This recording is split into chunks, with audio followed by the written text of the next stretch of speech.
And also I'm going to present our lectures. She is Mrs. Nehama Lavi. Her lecture is called Music of Caucasian Jews as an Expression of Multiculturalism and Environmental Influence. Nehama Lavi is a researcher from Bar-Ilan University and is about to finish her PhD in music therapy from the music department. Nehama is a pianist and a piano teacher, a composer, a music therapist, and a psychotherapist. She studied for her bachelor degree and for her artist diploma in the Academy of Music in Jerusalem and for her master in music therapy in Bar-Ilan University. Her current research under Professor Ethel Bodner is about integrating mindfulness and music in therapy. Yeah, I invite her to present her lecture.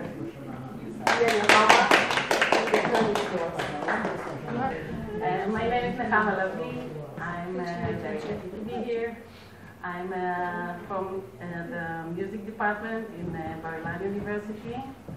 I'm in my PhD under the supervision of Professor Ethel Bodner, who is amazing, and I'm so grateful to him, and I thank him so much.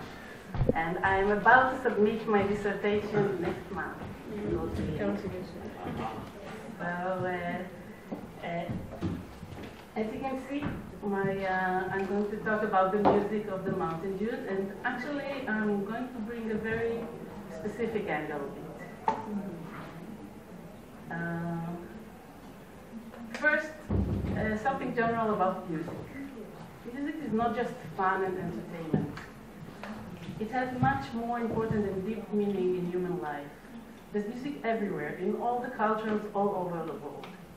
In ancient times, people invested a lot of effort in creating instruments for war, for food, and for music. And it's incredible, because we can understand from it that music has to do something with survival, psychological survival, spiritual survival, and there's a lot of research about music as an expression of self-identity, both for individuals and for groups and societies. Music preferences are linked to our sense of identity. Our musical tastes and preferences can form an important statement of our values and attitudes. Composers and performers use their music to express their own distinctive views of the world. But first, let's have a short listening to this wonderful music of the Mountain Jews to get the sense of it.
Is the use of very unique instruments.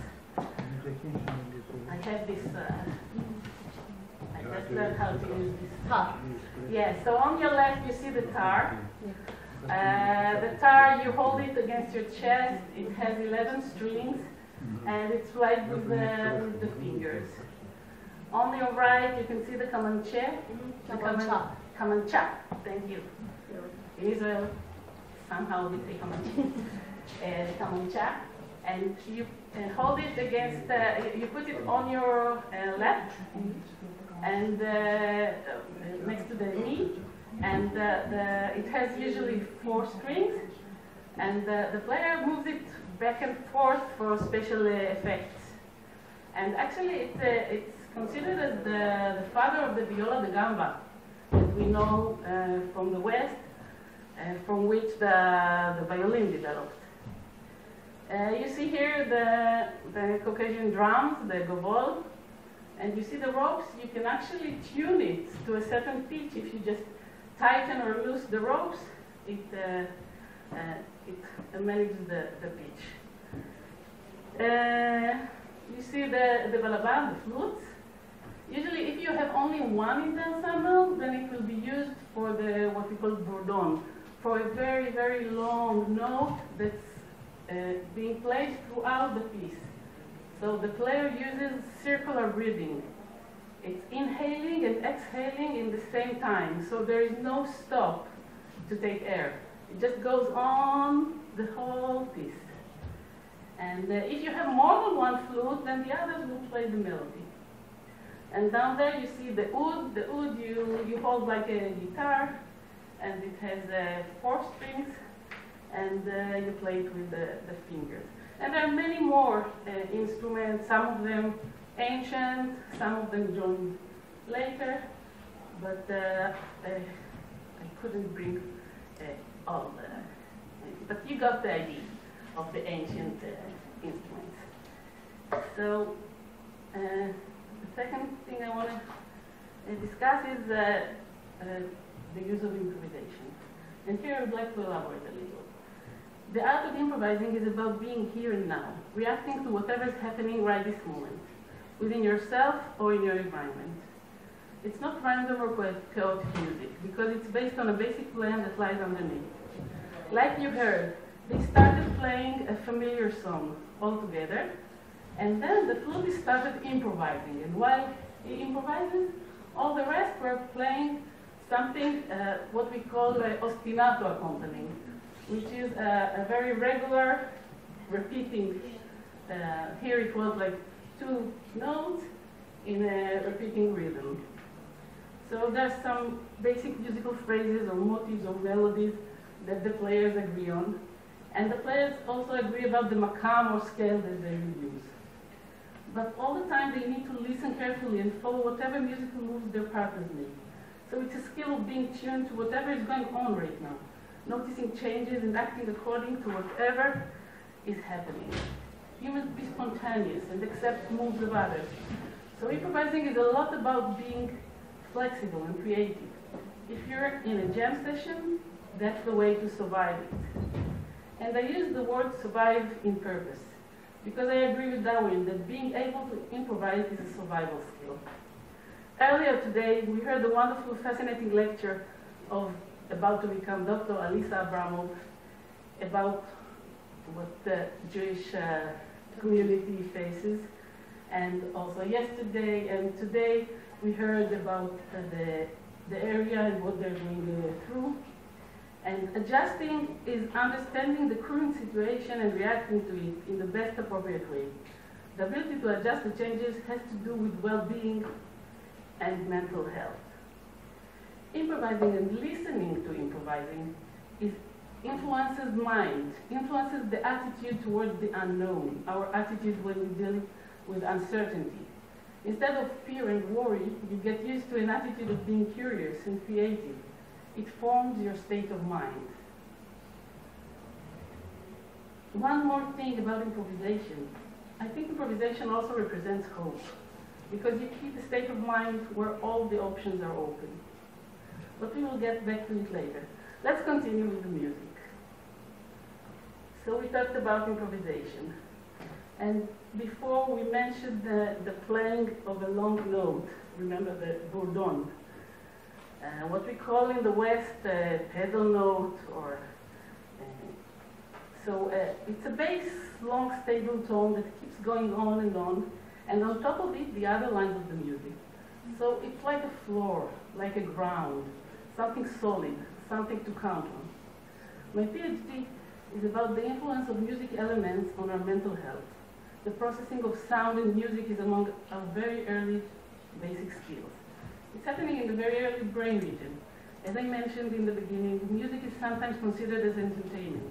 like a spice to life. But actually, it has much more fundamental purpose in human life. Another thing is the use of a very limited choice of notes. Tetrachord is a scale of only 4 notes. While improvising, sometimes you're decorating it with a neighbor note, so it becomes 5 or 6 notes, but that's it. And it's very limited range. It's like giving a painter 4 colors to paint with. Dark blue, blue, light blue, a little lighter blue, maybe a little white, and that's it. You get this palette, and with it, you have to be creative. So here it's 4 notes, one next to the other. And that's what you have to work with. Let's listen to a sample. Here it is.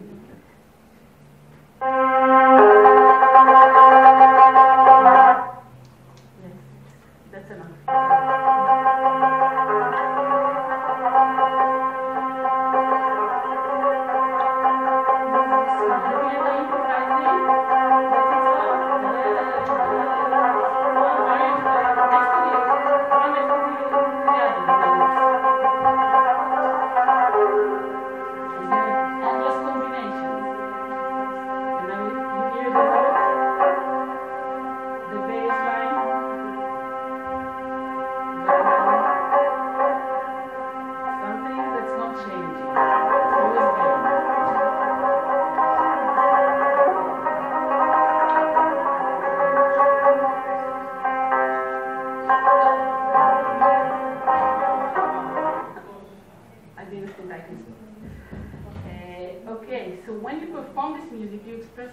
You have within the limitations.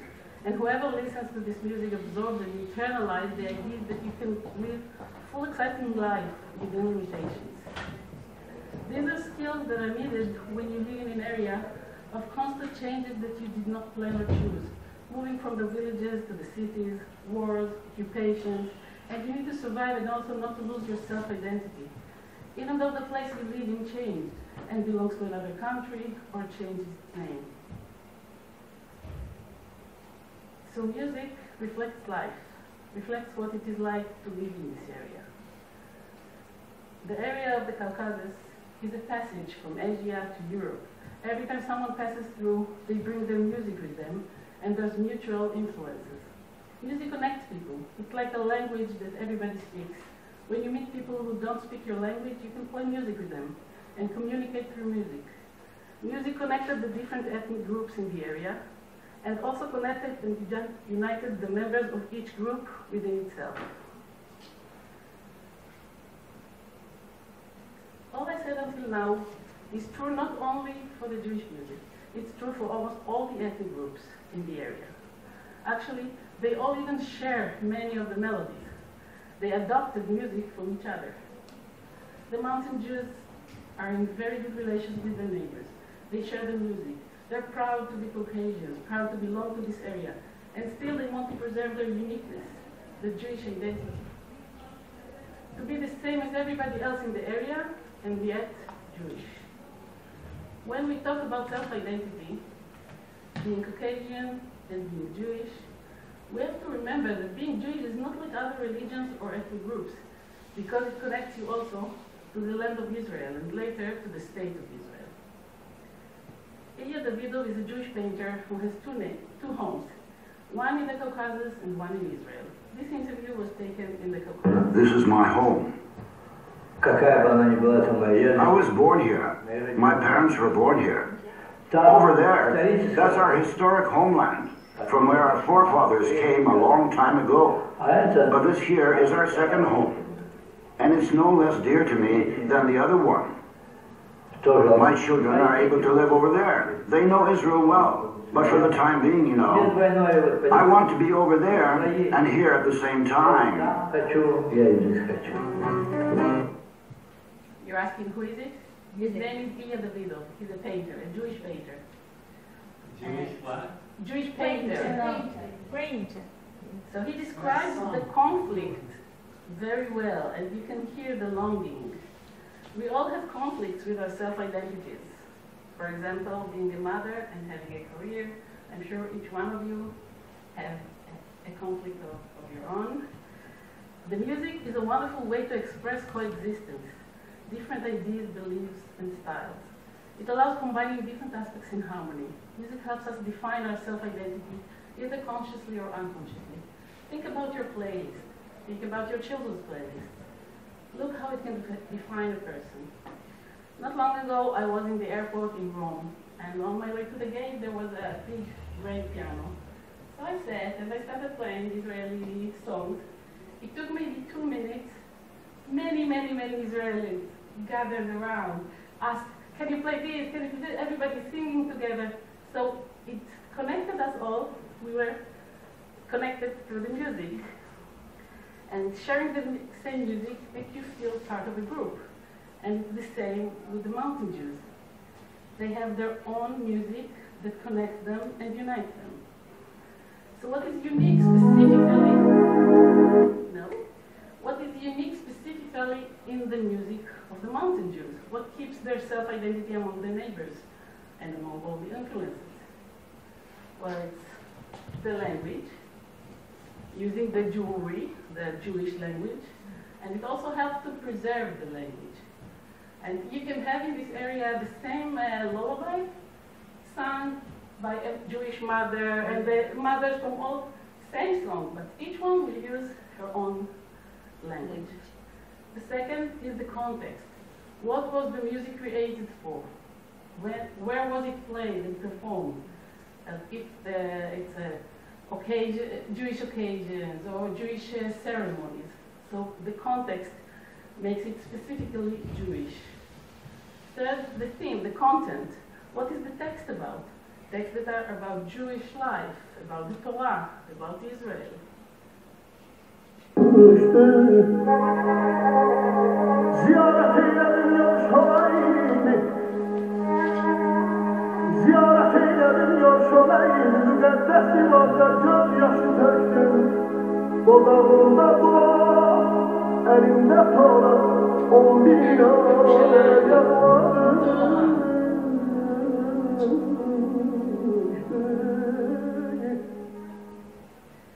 The Mountain Jews were always longing for Israel, never forgotten Israel. And when some of them made Aliyah, the identity conflict was there. The balance between the identities that exist simultaneously was shaken again. They wanted to be Israeli more than any other identity that they hold. It is mostly the young ones who were embarrassed to be different. They tried to be like the Israeli Sephardi. They just wanted to blend. But then, when they started to feel Israeli like any other Israelis and confident about belonging, they felt secure enough to show their uniqueness. They started going back to the roots and to the Caucasian identity, to be Israeli and yet preserve the unique culture and unique music. And nowadays, this music is getting more and more popular, and the children of the Mountain Jews who live in Israel are bringing their culture back to life and even on stage with pride. The Mountain Jews have combined their belonging and loyalty to the country where they always lived in for many centuries with their neighbors, together with the belonging to the Jewish people and even belonging to the state of Israel. The music allows it and enables it in a way that makes it possible to hold on to the different identities and keep them together in harmony.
for your great presentation. Really, music doesn't have any language.